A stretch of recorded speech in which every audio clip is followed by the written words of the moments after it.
Welcome our keynote speaker today, Mr. Ed Brill. Ed has been in the Lotus Notes and Domino space for a while, and even before that, if any of you remember CC Mail, Ed Brill. So please be a little patient with him. He's gone through about 20 time zone changes to get here, and we are very thankful and happy that he is our keynote speaker today. Please welcome Ed Brill.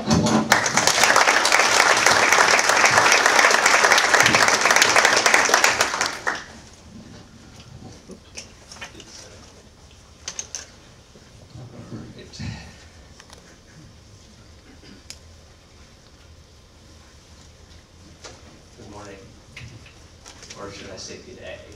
Let me just get this going.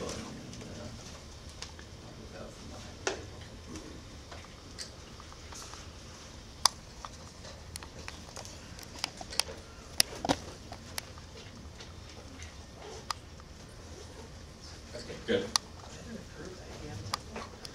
Yes, it is. It's cool. Yeah, this is the template we used in Australia. I guess I need to be able to see that. Yeah, exactly. No. I've only had one cup of coffee. But, all right.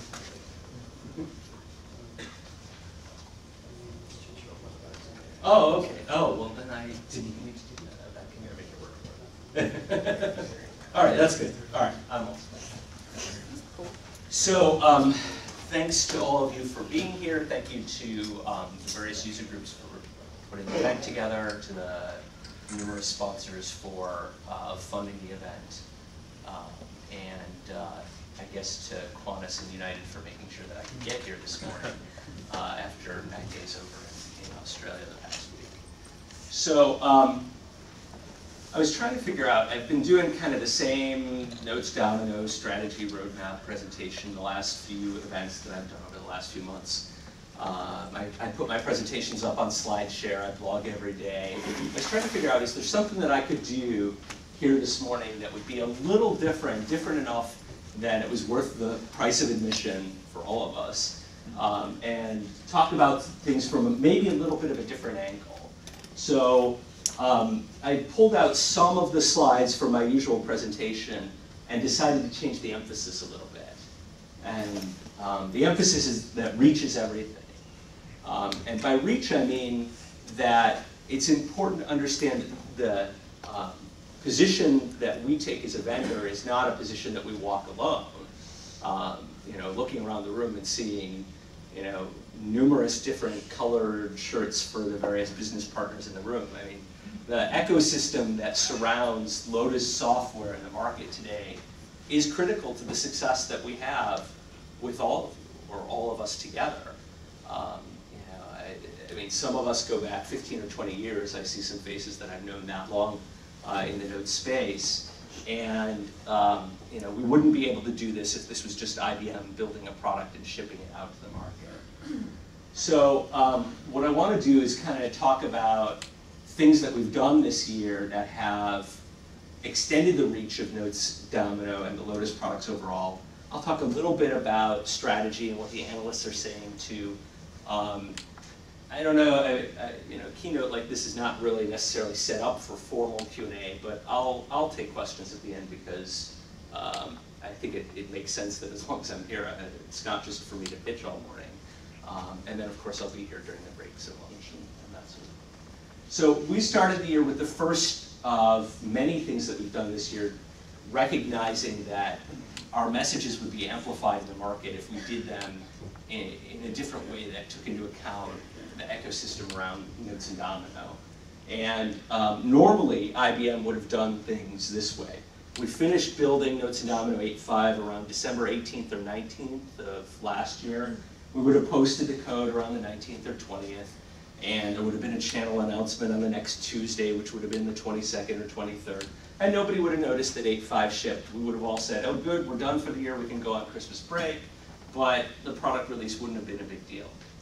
Apparently there's this concept called marketing, And what we decided to do instead is hold the announcement and the release of the product for Macworld Expo, which took place on January 5th and 6th, or 6th and 7th, no, 5th and 6th, out in San Francisco, and announce Notes 8.5 there. Now, admittedly, Notes and Domino 8.5 primarily a server release.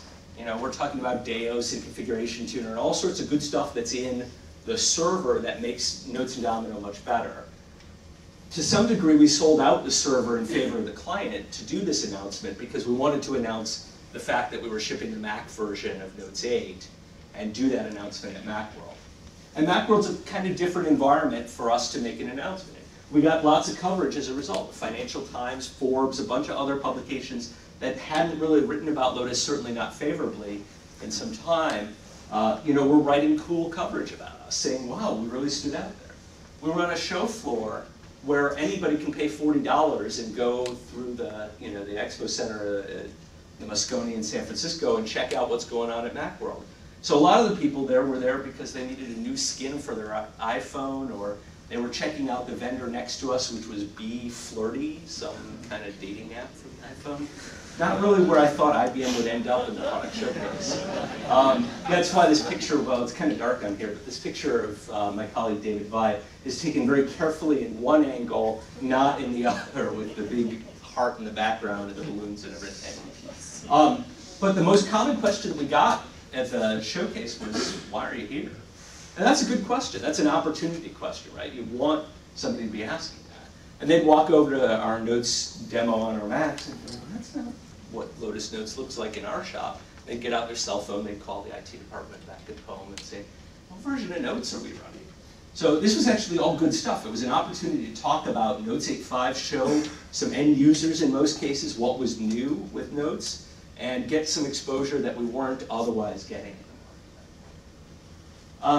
So, you know, this has been a pretty good year with Notes 8 and 8.5 in the market. How many have 8 or 8.5 deployed in production in your environments? All right, so about 2/3 of the hands in the room. When I was in Australia the last few days, it was about 50 or 60% there in all three of the venues where I got to ask that question as well. I think we've kind of hit the inflection point where, you know, the majority of the market is now on 8. 6, 5, and 7 are still out there. There's, you know, certainly no issue with that. They're still both supported.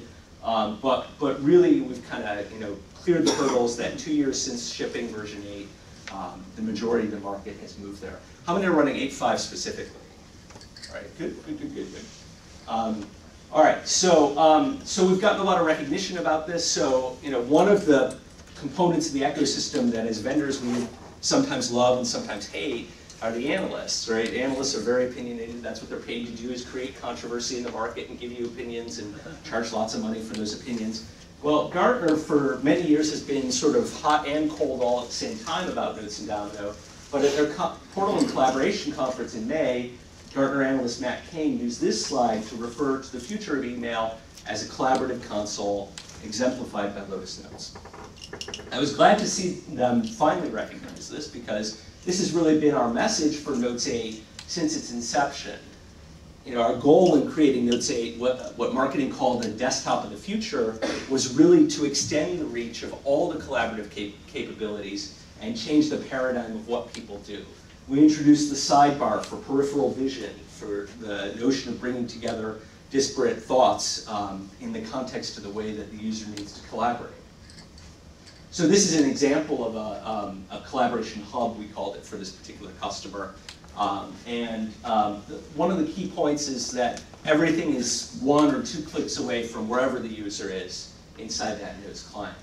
So whether we called it, you know, desktop of the future or something else, Gartner is now calling it the collaboration console and saying it exemplifies where email needs to go, because email as email today, as many of you have heard me say over the years, is kind of long since interesting to most organizations. Nobody gets excited when a little box pops up and says you've got new mail. It's kind of something we need to have as a communications tool. It's all this stuff that brings it all together, and our emphasis has really been on pulling together